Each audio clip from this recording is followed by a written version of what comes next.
Yes, sir. I can hear you very well. Stay right there. Alrighty.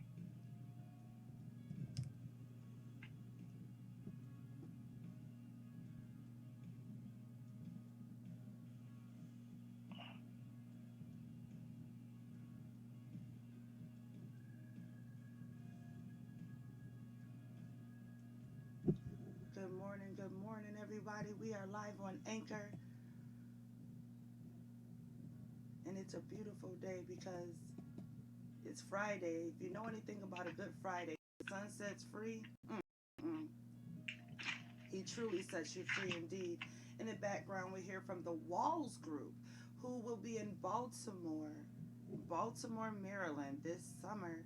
So you want to save the date right about now. You don't have to wait to find out why the Walls Group is going to be in Baltimore, but I can tell you, if you want to experience what a Sabbath worship is, a Sabbath opportunity, and a Sabbath experience, then Fifth Sabbath Fellowship, happening in Baltimore, Maryland, August 28th and 29th, is a day you want to mark your calendars for. More information on that coming up very soon. But all I got to do is tell you that it is truly a blessed Friday.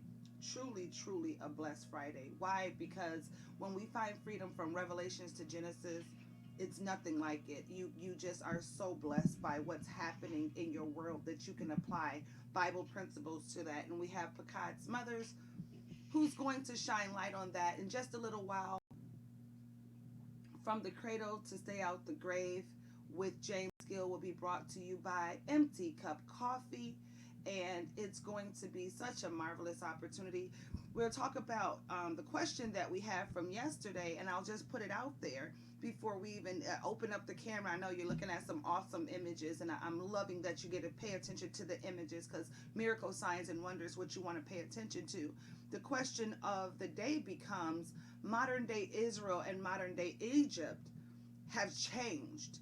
So, how do we, and it seems as if when you're talking biblical principles, you really want to understand. And if it's not the same as it used to be as biblical times, how are we supposed to identify when we're in our Egypt?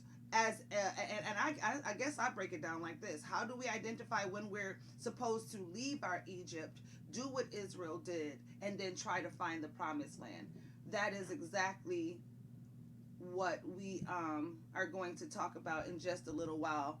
I'm waiting to hear from James Gill, but I guess I'll open up the camera. It's 6:32. What I'm showing you is growth. I want to say good morning to Paqad Smothers. Good morning, sir. How are you? I'm fine. Good morning, also, Boker Tove. I'm Borkato. doing good. Thank you for asking. All right, here's James Gill. Because, we start our day off with the law of the land, which is really how to stay out the grave, from the cradle to how to stay out the grave. So here's James. Good morning. Good morning. Today is Friday.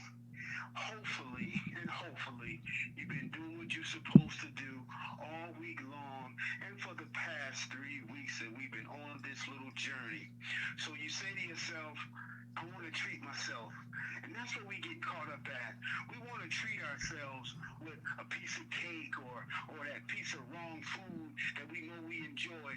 No, start treating yourself to that smaller shirt that you can now fit in. Because trust me, if you've been following us, at least if you didn't lose no weight at all, at least the inflammation has started going down. So you can get yourself a smaller pair of pants, get you a smaller shirt, or you can just get you something. Start treating yourself to other things besides food. Because remember, that's what got you in the predicament that you in now. We want to try to get out of that predicament. We want to get away from the word food as pleasure. Start picking up other habits. Start doing other things besides letting food lead your way. Because trust me, that thing that's sitting in front of you that you're trying to get rid of, that's the reason why we're there right now. Treat yourself with something else besides food.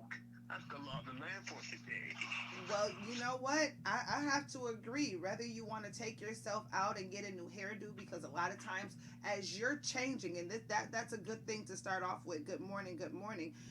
As we're changing, and Pakai, this is a perfect way to welcome you in and let you have your way. when we change, we want to fit the change. You lose weight, like he said, you want to have different clothes on. You want to change maybe the way your hair, because the shape of your face may change.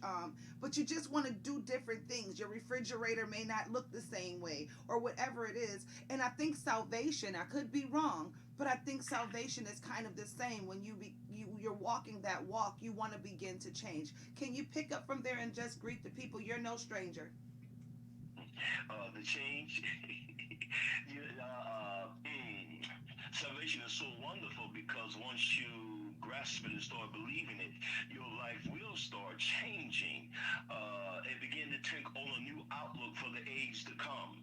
And what many have not known, that the age that we were in was never going to last, even after Yahweh had created Adam from the dust of the ground. A change had to happen to Adam. That's why the tree of life was there. So salvation is so important, because to be able to live forever for the age to come, that's a change of attitude and character that one must have now. We must put on the elect of Elohim, as it is written, love, bowels of mercy, kindness, patience, long suffering. That type of character change must begin to take place within our hearts, that we may be able, as it is written, suitable for the kingdom of Elohim to come. So a change must take place. If any man be in Hamashiach, he's a new creation. He become new. So there is magnificent change that would take place in the lives of those who are believing. Just as a babe changed from a fetus to an embryo, and then from that, from an embryo to a fetus, and from a fetus growing and developing to be born into the family. So a change must take place in our life, a change of growth and strength. The fullness of the stature of Mashiach must be able to develop in our hearts and minds.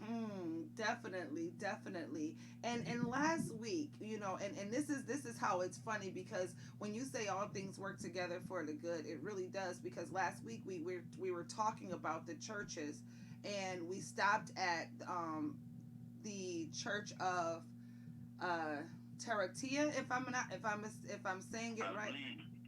Yes, I believe we did stop there.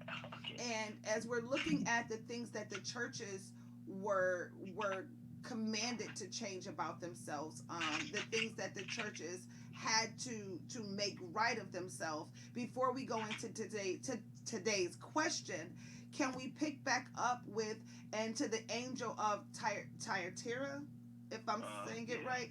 Can we pick back up there, because it says, these things says the Son of God, who has eyes like a flame of fire and his feet like brass. I know we stopped there. We were there. And I wanted to know, could you talk about that? Because to me, that is a change in what we were seeing. And however you want to bring us back into the seven churches as the seven candles, have your way. Again, the message to the seven churches is so important, because in it today, as the Church of Yeshua begins walk in this age, we can see ourselves in each message that Yeshua had for them. So Yeshua eyes as a flame of fire. There's nothing hidden from him. Darkness is like a light unto him. So he beholds all things, sees all things, sees deep into thoughts and the concept of mankind.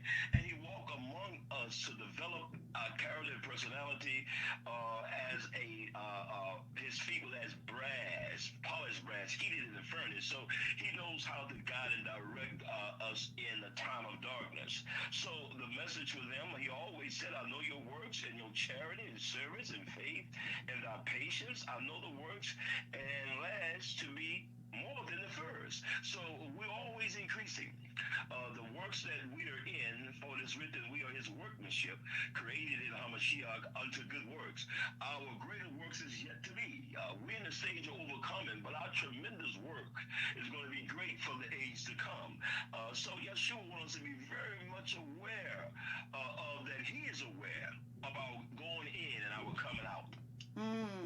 Now, as he's aware of our